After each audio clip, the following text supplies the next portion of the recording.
فإن تساهم عدد المصالح يقدم الأعلى من المصالح.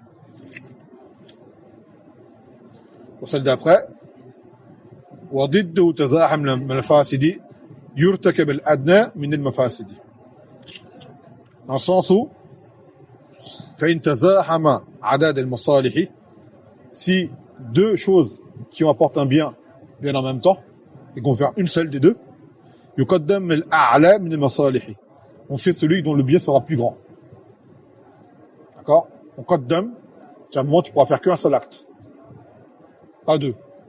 Tu qaddam le plus important des deux, ce qui apporte le plus de bien. وقال وضده, c'est au contraire تزاحم المفاسد, parce que deux mots se rencontrent et que tu es bloqué, tu dois faire l'un des deux. يرتكب الأدنى من المفاسد, tu fais le moindre des deux. Tu vas faire le moindre des deux. مثال ذلك مثلا, comme on dit souvent, طلب العلم تمام أنفع وأصلح من نوافل العبادة. طلب العلم مثلا, c'est plus important que un acte surrogatoire dans les adorations. مثلا, il y a un ders et quelqu'un il vient et c'est l'heure du ders et il va faire le duha. On dit c'est pas le waqt. Le duha c'est un bien, le ders wa anfa lak. Même si le temps il va t'échapper, prends le ders. Pourquoi? Parce que le ders tu auras du ilm avec. وسعد العلم تدفع به نفسك وغيرك. أما الduha هو لك فقط. Et le duha en plus c'est même pas obligé de le faire à la base. Tu peux même des fois le délaisser. Donc أما هذا الدرس ممكن تأتي فايدة تفوتك بعد ما تسمع أبدا. D'accord? Parce que tu auras une faïda, tu ne vas plus jamais l'entendre par la suite. Donc قدم على الدرس. حتى قيل عن مالك رحمه الله تعالى أنه رأى رجلا يصلي نافلة وهم في الدرس قال ما نحن فيه أحسن مما أنت فيه أنت. Notre ders, ce qu'on fait nous, est mieux que ce que tu fais toi comme nafila. Même des salafs, des certaines ibadat nafila, les agitent la belle. مثلا الصيام يشق, il préférait ne pas jeûner pour pouvoir être plus fort pour talab al-ilm. مثلا حتى عن الجهاد عند شدة القتال يجوز الافطار. Pourquoi? Parce qu'à ce moment-là, ce que tu vas faire comme djihad est plus important que ton siyam. Ton siyam c'est pour toi, mais le djihad là c'est pour la ummah. Donc on a besoin à ce moment-là quelqu'un de fort, yatahammal. Donc à ce moment-là, on va qaddam le djihad, faire en sorte que tuftir. يجوز لك الافطار. Maintenant, ça ne veut pas dire qu'il faut délaisser. C'est juste, on dit si jamais tu te trouves en situation étroite où tu as l'un ou l'autre qui doit se faire et pas les deux, qaddam le plus fort des deux. Non, tu peux faire les deux, c'est encore mieux. Et son contraire, وضده تزاحم المفاسد يرتكب الأدنى من المفاسد.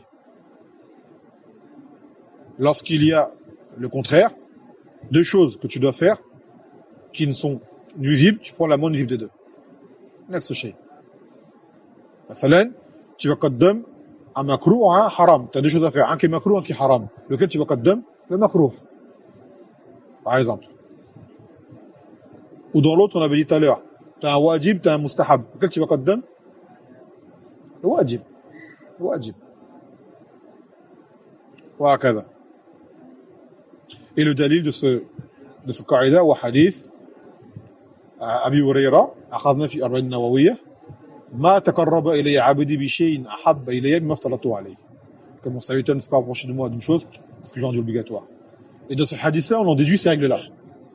Ce n'est pas que dans l'obligatoire, c'est dans tout ce qui est meilleur pour toi, et de façon générale pour les autres, tu qaddam. Et après, ça varie de situation à une autre, et d'un individu à un autre. Taban, c'est pas général. Donc quelqu'un, مثلا, ne va pas faire ijtihad, comme on l'a expliqué, يقوم الليل كله مجتهد ما شاء الله ثم جاء الفجر خلاص ما له قوة ينام. قلنا هذا خطأ. الفجر مقدم على قيام الليل. مثلا. Ou quelqu'un, il a ses enfants qui ont faim, il a de l'argent, il va faire des sadaqa à des pauvres. On dit non, tes enfants sont prioritaires. Ou tes parents, tu vas faire une chose, tu vas aider des gens, alors tes parents ont besoin de toi. On dit non, tes parents en premier lieu. هذا أوجب. Après on regarde dans l'istihbab, c'est quoi qui apporte plus de khayr? Tu le qaddam. كذلك.